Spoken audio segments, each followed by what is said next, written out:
राधे राधे दोस्तों। कामिका एकादशी व्रत कथा।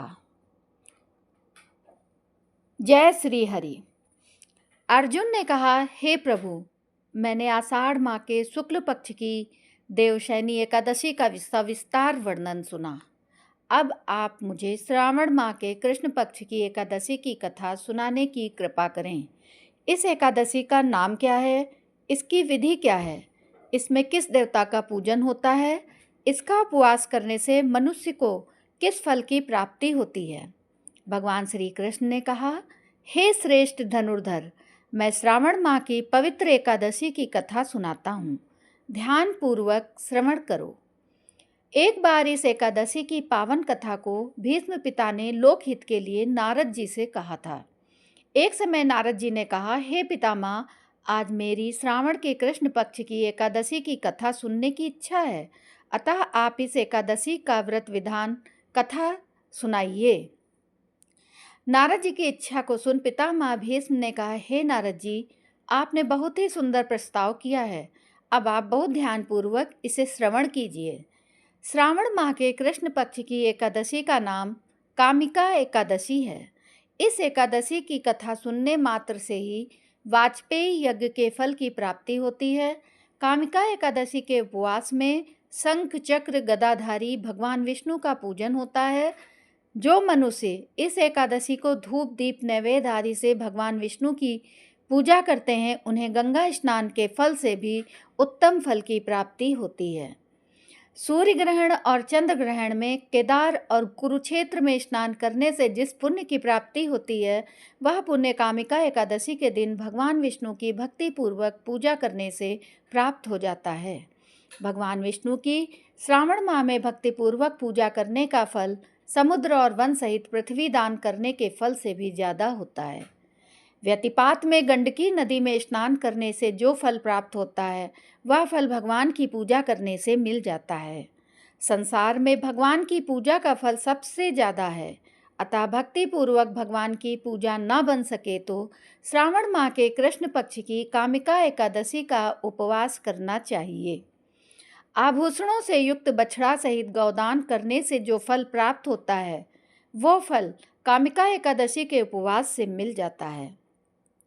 जो उत्तम द्विज श्रावण माह के कृष्ण पक्ष की कामिका एकादशी का उपवास करते हैं तथा भगवान विष्णु का पूजन करते हैं, उनसे सभी देवनाग किन्नर पितृ आदि की पूजा हो जाती है।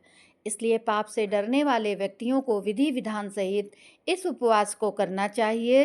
संसार सागर तथा पापों में फंसे हुए मनुष्यों को इनसे मुक्ति के लिए कामिका एकादशी का व्रत करना चाहिए। कामिका एकादशी के उपवास से भी पाप नष्ट हो जाते हैं। संसार में इससे अधिक पापों को नष्ट करने वाला कोई और उपाय नहीं है। हे नारद जी, स्वयं भगवान ने अपने मुख से कहा है कि मनुष्यों को अध्यात्म विद्या से जो फल प्राप्त होता है, उससे अधिक फल कामिका एकादशी का व्रत करने से मिल जाता है। इस उपवास के करने से मनुष्य को न यमराज के दर्शन होते हैं और ना ही नरक के कष्ट भोगने पड़ते हैं। वह स्वर्ग का अधिकारी बन जाता है। जो मनुष्य इस दिन तुलसी दल से भक्ति पूर्वक भगवान विष्णु का पूजन करते हैं, वे इस संसार सागर में रहते हुए भी इस प्रकार अलग रहते हैं जिस प्रकार कमल पुष्प जल में रहता हुआ भी जल से अलग रहता है। तुलसी दल से भगवान श्री हरि का पूजन करने का फल एक बार स्वर्ण और 4 बार चांदी के दान के फल के बराबर है। भगवान विष्णु रत्न मोती मणि आदि आभूषणों की अपेक्षा तुलसी दल से अधिक प्रसन्न होते हैं। जो मनुष्य प्रभु का तुलसी दल से पूजन करते हैं, उनके सभी पाप नष्ट हो जाते हैं। हे नारद जी, मैं भगवान की अति प्रिय श्री तुलसी जी को प्रणाम करता हूँ।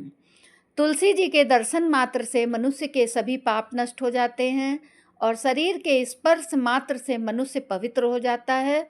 तुलसी जी को जल से स्नान कराने से मनुष्य की सभी यम यातनाएं नष्ट हो जाती हैं। जो मनुष्य तुलसी जी को भक्ति पूर्वक भगवान के श्री चरण कमलों में अर्पित करता है, उसे मुक्ति मिलती है। इस कामिका एकादशी की रात्रि को जो मनुष्य जागरण करते हैं और दीप दान करते हैं, उनके पुण्यों को लिखने में चित्रगुप्त भी असमर्थ हैं। एकादशी के दिन जो मनुष्य भगवान के सामने दीपक जलाते हैं, उनके पितर स्वर्ग लोक में अमृत का पान करते हैं। भगवान के सामने जो मनुष्य घी या तिल के तेल का दीपक जलाते हैं, उनको सूर्य लोक में भी सहस्त्रों दीपक का प्रकाश मिलता है। एक गांव में एक वीर क्षत्रिय रहता था। एक दिन किसी कारणवश उसकी ब्राह्मण से हाथापाई हो गई और ब्राह्मण की मृत्यु हो गई। अपने हाथों मारे गए ब्राह्मण की क्रिया उस क्षत्रिय ने करनी चाहिए, परंतु पंडितों ने उसे क्रिया में शामिल होने से मना कर दिया। ब्राह्मणों ने बताया कि तुम पर ब्रह्म हत्या का दोष है, पहले प्रायश्चित कर इस पाप से मुक्त हो, तब हम तुम्हारे घर भोजन करेंगे। इस पर क्षत्रिय ने पूछा कि इस पाप से मुक्त होने के क्या उपाय हैं। तब ब्राह्मणों ने बताया कि श्रावण माह के कृष्ण पक्ष की एकादशी को भक्ति भाव से भगवान श्रीधर का व्रत एवं पूजन कर ब्राह्मणों को भोजन करा के सदक्षिणा के साथ आशीर्वाद प्राप्त करने से इस पाप से मुक्ति मिलेगी। पंडितों के बताए हुए तरीके पर व्रत कराने वाली रात में भगवान श्रीधर ने क्षत्रिय को दर्शन देकर कहा कि तुम्हें ब्रह्म हत्या के पाप से मुक्ति मिल गई है। इस व्रत के करने से ब्रह्म हत्या आदि के सभी पाप नष्ट हो जाते हैं और इहलोक में सुख भोग कर प्राणी अंत में विष्णु लोक को जाते हैं। इस कामिका एकादशी के महात्म्य के श्रवण व पठन से मनुष्य स्वर्ग लोक को प्राप्त करते हैं।